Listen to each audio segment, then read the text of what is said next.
7:40. Bienvenido, don Darwin Pereira, vicepresidente de la Asamblea Nacional. ¿Cómo está, vicepresidente? Qué gusto tenerle acá. Buenos días. El gusto es mío. Gracias por invitarme. Un honor estar acá. Un saludo para la culta audiencia. Fuerte abrazo.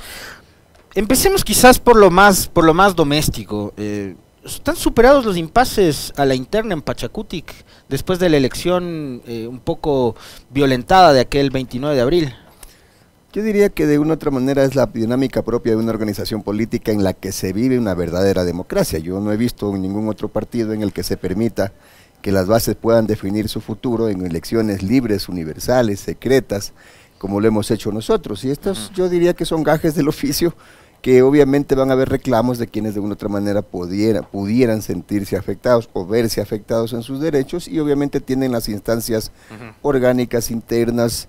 Pero más allá de eso, seguimos siendo un movimiento político cohesionado, un movimiento político que, por supuesto, somos diversos, y por eso tenemos una frase común que siempre la expresamos ante el público, que nos denominamos la unidad en la diversidad frente a esas diversas formas de pensar que tenemos.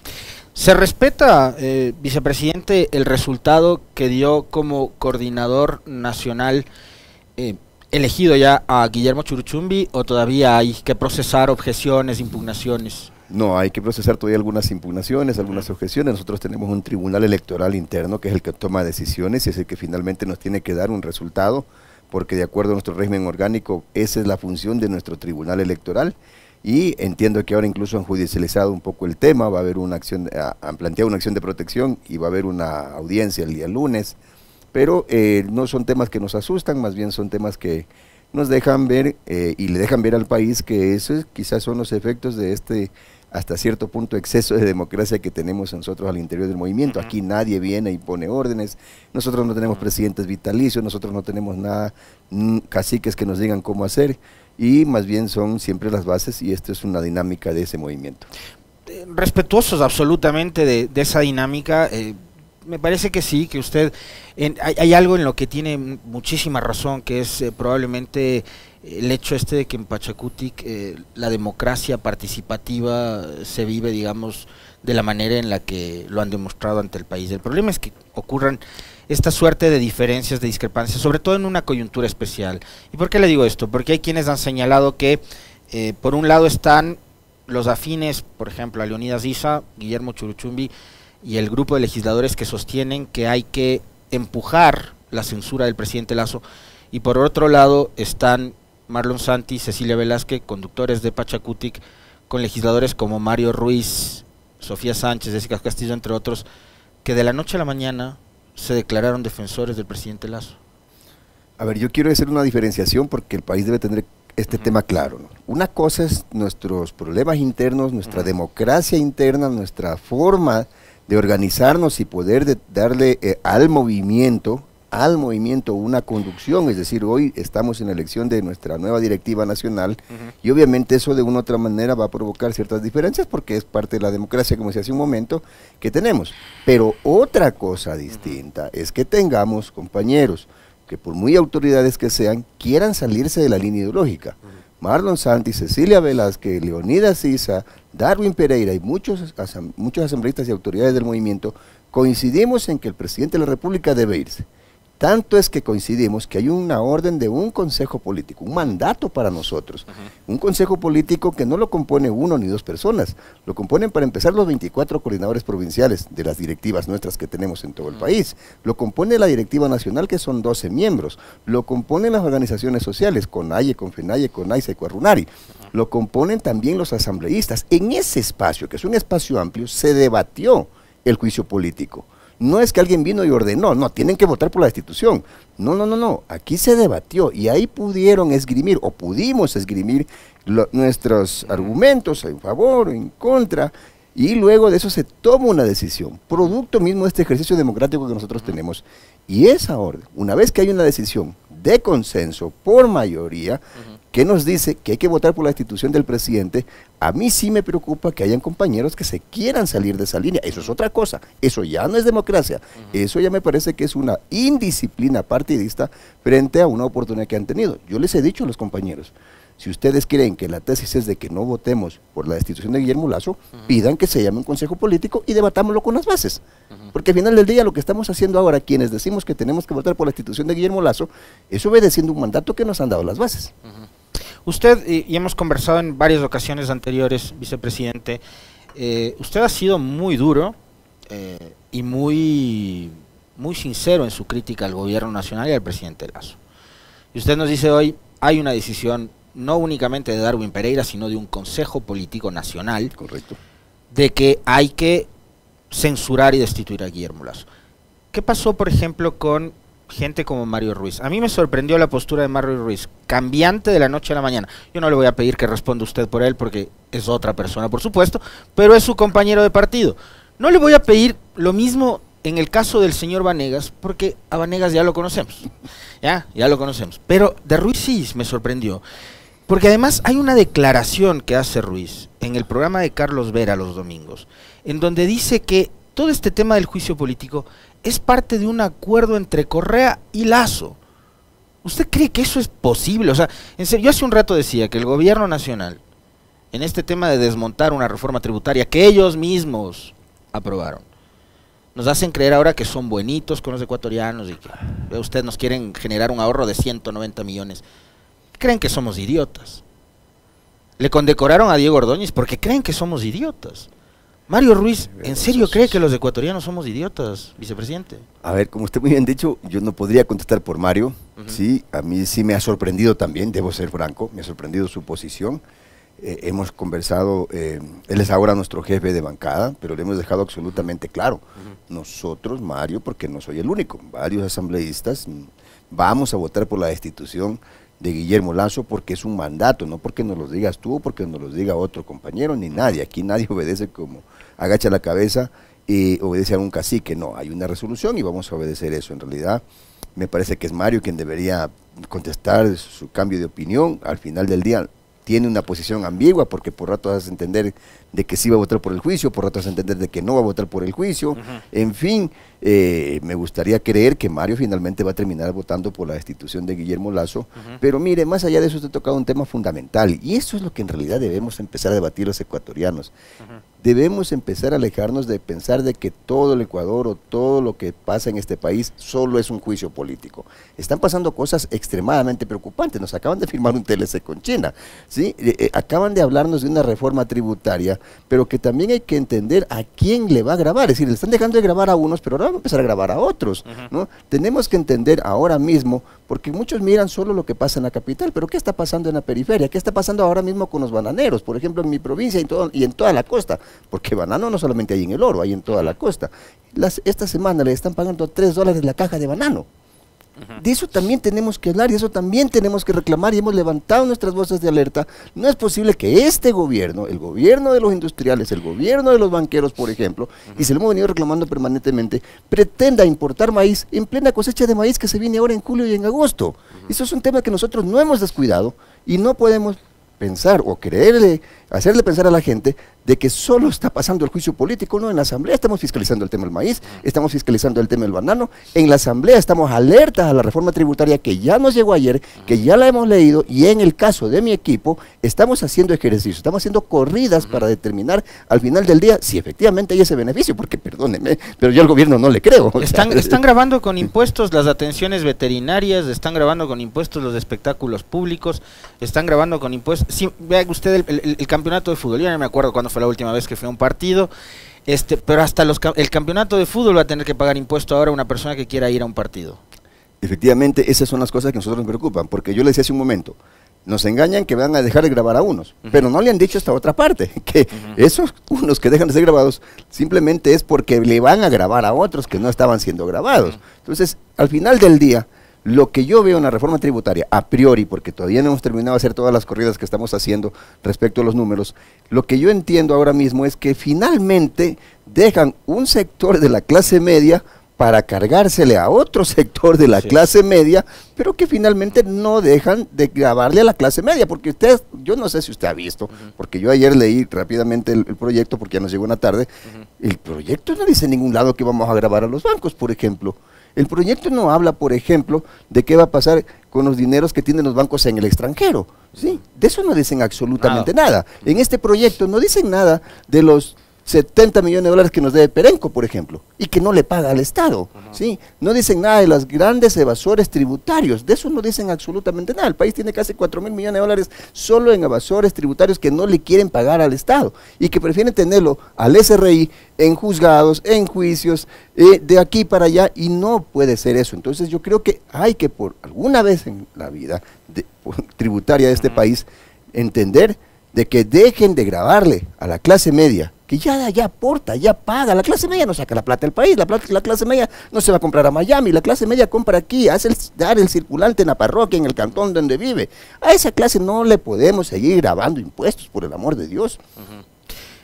Cada vez que pagamos con IVA cualquier artículo que adquirimos, estamos contribuyendo. Y eso lo hace la clase media. Claro. Sí, es la clase media, porque los banqueros van y compran lo que quieren, importan lo que quieren. O sea, entonces yo he dicho, ¿cuándo vamos a tocar los banqueros? Entonces, ese es un tema que tenemos que debatirlo. ¿Cuándo vamos a hablar de bajar las tasas de interés? Ese es un tema que tenemos que debatirlo. El anteaño pasado yo tengo un estudio que, por ejemplo, los banqueros declararon utilidades de los valores que usted retira en el cajero, de los cortes de cuenta que a usted le cobran, de los servicios de bancarios, las transferencias. En pocas palabras, graban utilidades de los servicios bancarios, cuando ese no es el negocio de los bancos. Pues el negocio de los bancos es tomar dinero de sus ahorros y prestarlo. A usted le paga una tasa baja y le cobra una tasa más alta. Ese es el negocio de los bancos. Pero no es posible que ahora no se pretendan decir que también van a tener utilidades, o tienen utilidades, de los servicios bancarios. Pero fíjese, esas vicepresidente, cosas debemos debatir en este país. Pero fíjese, vicepresidente, a propósito de lo que yo decía ahí en el cierre de mi comentario, nos gobierna un banquero. No sé qué es lo que esperábamos. O sea, creo que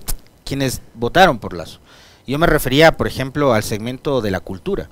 Muchos artistas, promotores culturales, de eventos, votaron por Lasso. Nos decían, pues no queríamos ser como Venezuela, queríamos que vengan los Rolling Stones, Coldplay, U2, AC/DC, Madonna, Shakira, y terminaron grabándoles con impuestos. Pues no sabían por quién votaban, pero estaban eligiendo un banquero. Entonces, ¿cómo va a ser que un banquero se ponga él cargas tributarias y puede ponernos al resto de ecuatorianos? Yo creo que en este país la gente finalmente reflexionó al momento de votar, y no solamente que dijo que votamos por un banquero, también votó por una asamblea de tendencia progresista y como para equilibrar los poderes.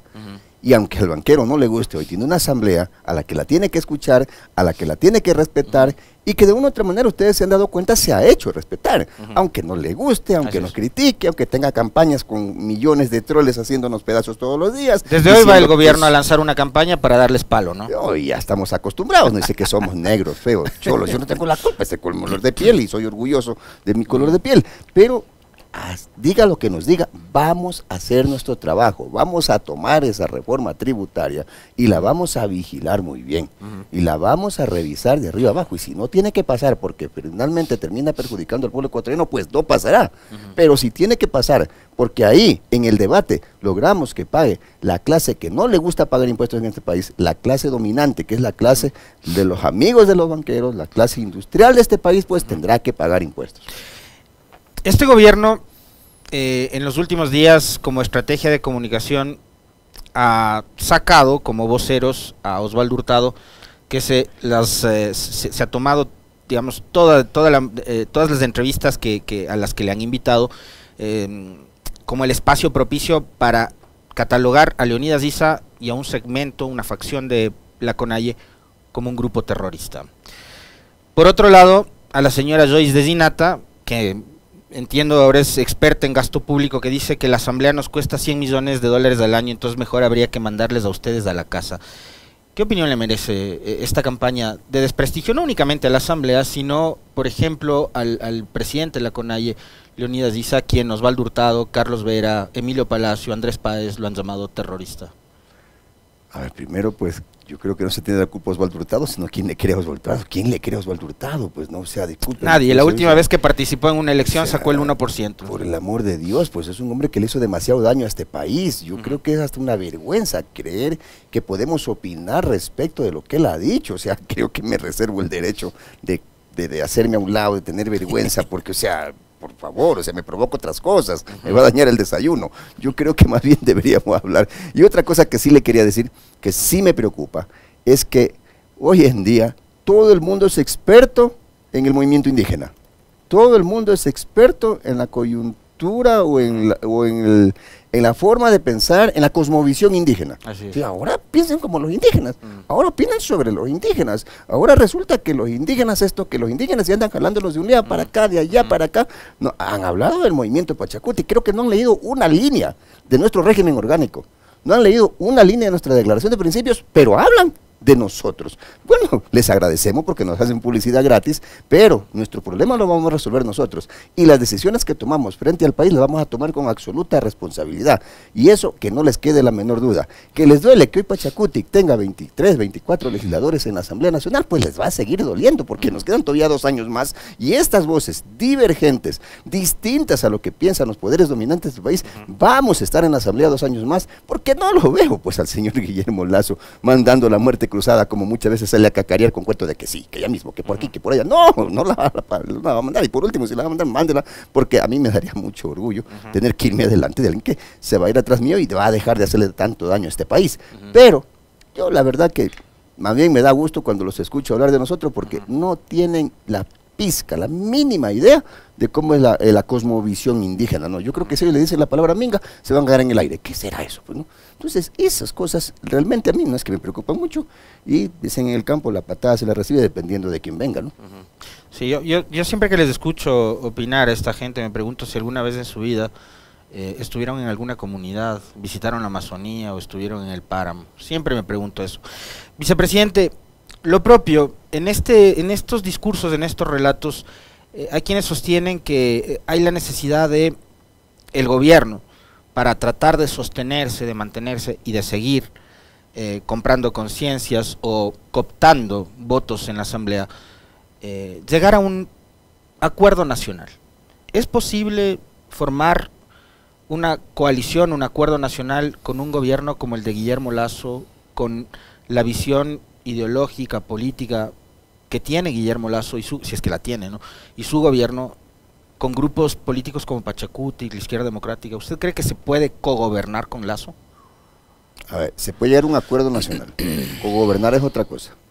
Un acuerdo nacional sí se puede llegar, entendiendo obviamente lo que es esto, porque me da la impresión de que el señor Lasso piensa que llegar a un acuerdo nacional es decirle, saben que vengan a Pachacuti y tomen un par de ministerios y hagan lo que yo les digo.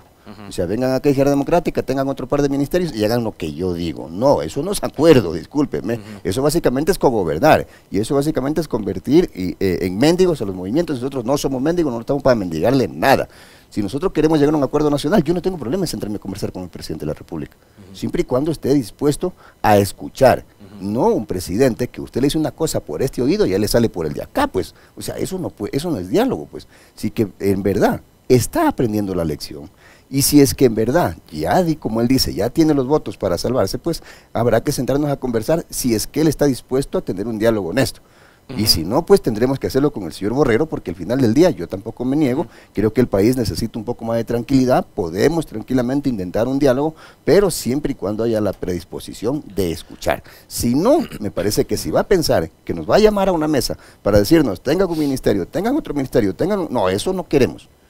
Como nosotros tenemos dignidad, Pachacuti tiene dignidad, y eso no queremos. Por muchas voces que se hayan escuchado de parte de nuestro movimiento, se nos haya criticado, en nosotros, quienes sentimos este movimiento, y tengo 18 años en este movimiento, me formé en Pachacuti, no queremos eso. Nosotros queremos ir a un diálogo honesto, en el que podamos decirle, señor presidente, tiene que cambiar casi la mitad de su gabinete, y no por miembros de Pachacuti, sino porque hay gente que en verdad le importa el país. No puede seguir teniendo un ministro de Agricultura que permita que se abuse de los lecheros, que se abuse de los maiceros, que se abuse de los arroceros, que se abuse de los bananeros por parte de la clase industrial y exportadores de este país, de los floricultores, ¿no? No puede seguir teniendo un ministro de Obras Públicas que no sabe dónde está parado, porque tiene este país con todas las vías destrozadas, y lo llamamos a la Asamblea y no va. O sea, eso no puede seguir teniendo. Ponga a quien usted quiera, pero ponga a alguien que le responda de verdad al país. Y ese acuerdo nacional tiene que incluir fuerzas como, por ejemplo, la Revolución Ciudadana, que después de la elección seccional del 5 de febrero, junto a Pachacuti, fueron o se catapultaron como las dos fuerzas políticas más importantes de este país. ¿O tiene que ser excluyente el acuerdo nacional? Por supuesto, tiene que ser sumamente incluyente, no solamente toda la fuerza política que estamos representados en la Asamblea, Y que repito, todavía tenemos 2 años más para seguir dando guerra y para que nuestras voces disonantes sean escuchadas en el país, porque no venimos acá pues a dormir, ni a descansar, ni a pintando las uñas, pues venimos acá a trabajar y creo que el país ha sido testigo de ese trabajo. Pero además de eso, primero no puede ser excluyente, deben estar todas las fuerzas políticas que estamos representados en la Asamblea porque el pueblo nos dio esa representación. 1, 2, deben estar todas las funciones del Estado en un gran diálogo nacional, todas, porque aquí se está creyendo de que las únicas funciones del Estado que existen son el Ejecutivo y el Legislativo, y por ahí están bien escondiditos los de la justicia. Discúlpenme, ellos tienen que estar acá, con la Fiscalía por delante, porque le deben mucho al país, tienen muchas explicaciones que darle referente a sus jueces, a sus fiscales, sí, de las evaluaciones y un montón, sin número de cosas, entonces debemos sentarnos con ellos. También debe venir el Poder Electoral, muy cuestionado que ha sido, pero debe estar en esta mesa. Y también, obviamente, la función de transferencia y control social. Es decir, los 5 poderes del país debemos sentarnos. Nadie puede evadir responsabilidades respecto a lo que está pasando en el país. Eso es lo que al menos yo he hablado. Debe haber un gran diálogo nacional después de este juicio político, sea con Borrero, y si se salva el balazo, pues tendremos que hacerlo con eso, porque al final del día tampoco vamos a estar de puñeta en puñeta y pegándonos toda la vida, pues, ¿no? Han sido días en los que no han tenido vida ustedes porque tienen que solucionar y tramitar este juicio político en contra de Lasso. Me queda claro que usted va a ir por la censura, así lo ha decidido su bancada. Y tienen que elegir nuevas autoridades. Este domingo 14 de mayo, Día de la Madre. Qué complicado, ¿no? Es complicada la responsabilidad política. Usted va a tener que dejar a su familia, no sé, su esposa, su madre, sus hermanas, qué sé yo, por ir a atender estos temas de interés nacional. Y habrá que celebrar el Día de la Madre el sábado o el lunes, pero tienen que elegir nuevas autoridades. ¿Qué pasa ahí? ¿Ustedes van a apoyar a Saquicela, que entiendo va a buscar la reelección, o a Sofía Sánchez, que también ha propuesto su nombre como candidata y aspirante a la presidencia, y ella es perteneciente a su bancada? ¿Qué van a hacer? Nosotros vamos a buscar apoyar una tendencia progresista. Somos progresistas, somos un movimiento de izquierda, no vamos a negar eso jamás, y en ese contexto siempre preferiremos que la Asamblea esté en manos de una tendencia progresista, ¿no? De una tendencia que no incline la balanza de la Asamblea hacia el Poder Ejecutivo. El Poder Ejecutivo ya tiene una tendencia, es una tendencia de derecha, es una tendencia neoliberal, y en consecuencia la Asamblea debe estar en el otro extremo para generar el equilibrio de poderes. Me parece que hay gente que no entiende que en un país debe haber equilibrio de poderes. Parece que hay gente que dice que no, tiene que haber el rey, el que domina, el que hace todo, el gerente del banco, el que dice tú te portas así, tú te piensas así. No, debe haber equilibrio de poderes, y en ese contexto... Pesos y contrapesos. Obviamente, la teoría de los pesos y los contrapesos.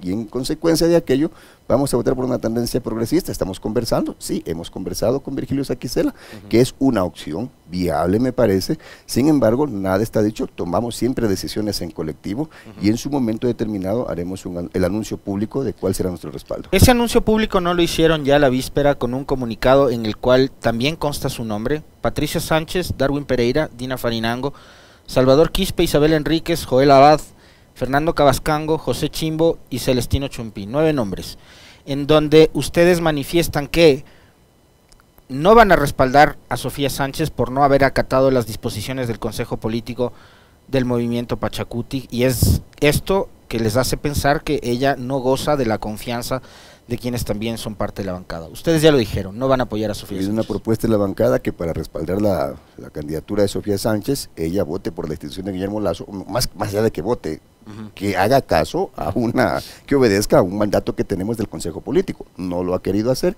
Si no lo quiere hacer, no podemos nosotros caminar en esa línea.